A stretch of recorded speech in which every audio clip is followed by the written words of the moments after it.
किसी ने गुलाब से पूछा, जब तुझे तोड़ा जाता है दुख नहीं होता?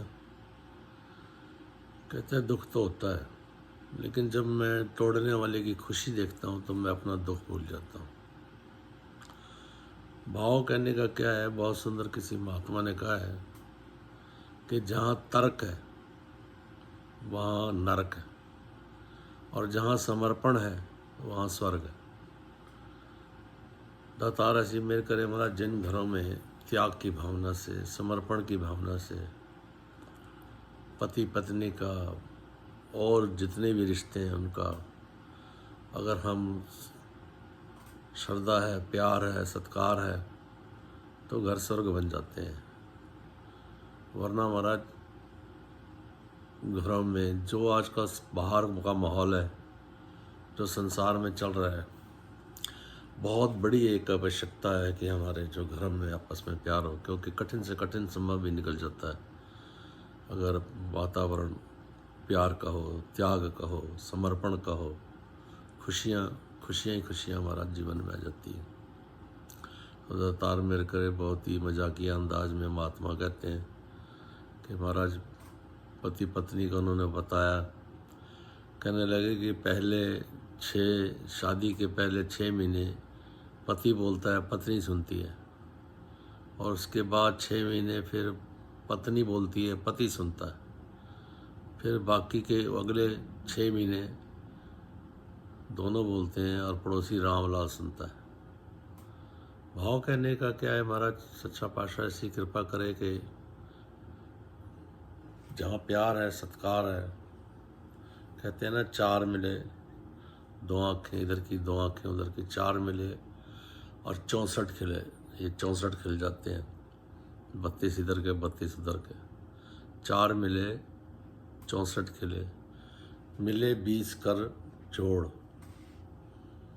और प्रेम ऐसी चीज़ है, हर से कई करोड़ हमारे जो रोम है वो खिल जाते हैं जब हमारा खुशी होती है।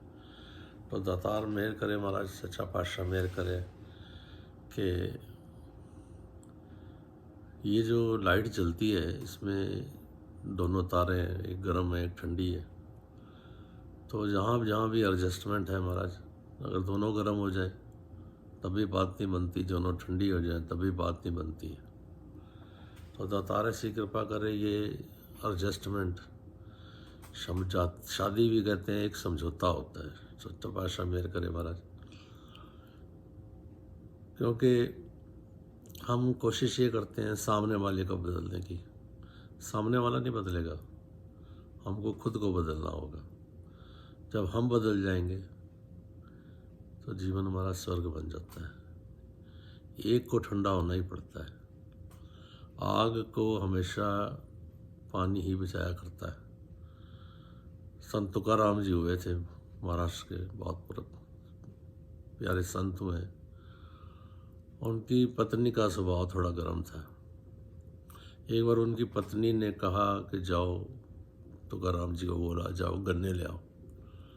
अब वो खेतों में गए गन्ने लेने, तो जब काफ़ी समय हो गया तो पत्नी की सोचती है अभी तक आए नहीं गन्ने लेके। अब वो तुकाराम जी ने गन्ने का ढेर कचड़ा उठाया और सिर पे रखा और चल दिए वहाँ से घर की तरफ। अब रास्ते में बच्चे मिलते हैं तो मांगते हैं गन्ना, तो वो इनकार नहीं करते, जैसे संत है। गन्ना बांटते जब घर के अंदर आए, पत्नी गुस्से में है, ये अभी तक आए नहीं। जैसे ही घर के अंदर प्रवेश किए, जब पत्नी ने देखा कि तुकाराम जी के हाथ में सिर्फ एक ही गन्ना है, कहती है भी मैंने आपको गन्ने लाने के लिए बोला था। कहता है ऐसे लाया तो मैं गन्ने था, काफ़ी गन्ने लाया था, रास्ते में बच्चे मिल गए छोटे छोटे, तो उनको मैंने सबको एक एक देता आया, अभी एक गन्ना बचा है। तो उसने जैसे ही आगे बढ़ाया पत्नी की तरफ, पत्नी ने उसी गन्ने से पीठ में ठोक दिया। कहते हैं जानवर कहीं के। अब वो गन्ने के हो गए 2 टुकड़े। तो तुकाराम जी हंसने लगे, कहते मैं भी यही सोच रहा था कि गन्ना एक है, हम हैं 2, कैसे खाएंगे।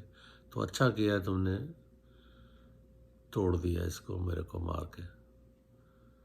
अब वो पत्नी बड़ी शर्मिंदा हुई कि आप कितने भोले हैं, चरणों में गिर गई, मुझे माफ़ी दो, मैंने आपको बुरा भला भी कहा।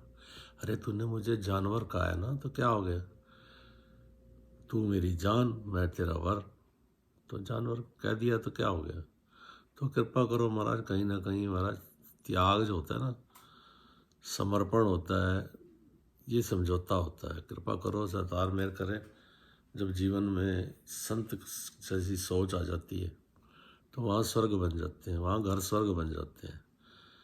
तो सरदार ऐसी कृपा करें महाराज कि जहाँ एडजस्टमेंट होती है, खास करके इन दिनों में तो महाराज जब घरों में बैठना पड़ रहा है हर एक को लॉकडाउन में, तो ऐसा एक त्याग भावना से जिए, क्योंकि जब चिंता परेशानी होती है ना तो क्रोध आ जाता है। तो इसकी संभाल हमने करनी है, और वो संभाल जो है बेस्ट तरीका तो गुरुमत ही है महाराज, गुरु की जो सोच है।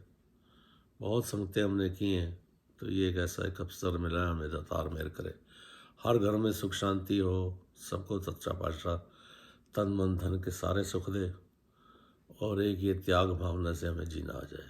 प्यार से कहना धन्यवाद।